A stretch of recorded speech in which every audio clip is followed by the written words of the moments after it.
জৈব অজৈব পদ্ধতিতে চাষাবাদের ফলে ক্রমশ উর্বরতা শক্তি হারিয়ে ফেলছে মাটি। ফলে পুনরায় মাটির উর্বরা শক্তি ফিরিয়ে আনার জন্য প্রাকৃতিকভাবে চাষাবাদের উপর গুরুত্ব দিয়েছে ভারত সরকার। আর এই কর্মসূচির নাম দেওয়া হয়েছে ভারতীয় প্রাকৃতিক মিশন। সেই অনুযায়ী বিগত অর্থ বছর এবং বর্তমান অর্থ বছরে রাজ্যের 111টি ক্লাস্টারকে নিয়ে প্রায় 5,500 হেক্টর জমিতে প্রাকৃতিক উপায়ে চাষাবাদের উদ্যোগ নিয়েছে রাজ্যের কৃষি দপ্তর। তারই লক্ষ্যে বিভিন্ন কর্মসূচি শুরু হয়েছে রাজ্যে।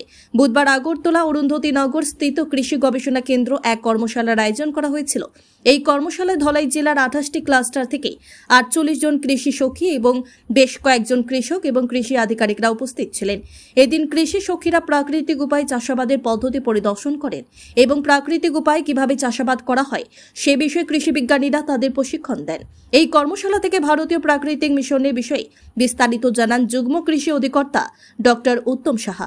রাজ্য কৃষি গবেষণা কেন্দ্র থেকে বলছি, অরুন্ধতিনগর স্থিত চলছে প্রাকৃতিক কৃষি মিশন, যেটা ভারত সরকার বেশ কিছুদিন আগে এটা চালু হয়েছে। এ রাজ্যেও তার ঢেউ আছড়ে পড়েছে। 111টি ক্লাস্টার নিয়ে প্রায় 5,550 হেক্টর জমিতে 2024-25, 25-26 আমাদের টার্গেট নেওয়া হয়েছে। স্বভাবতই অন্নদাতাদের কাছে একটা প্রশ্ন আসবে, প্রাকৃতিক কৃষিটা কি? অনেক বছর যাবৎ আমরা অজৈব চাষ করলাম, শুরু হলো জৈব চাষ। ইউরিয়া, সুপার ফসফেট, পটাশ থেকে আরম্ভ করে জৈব কৃষির নানা উপাদান দিয়ে চাষবাস শুরু হলো।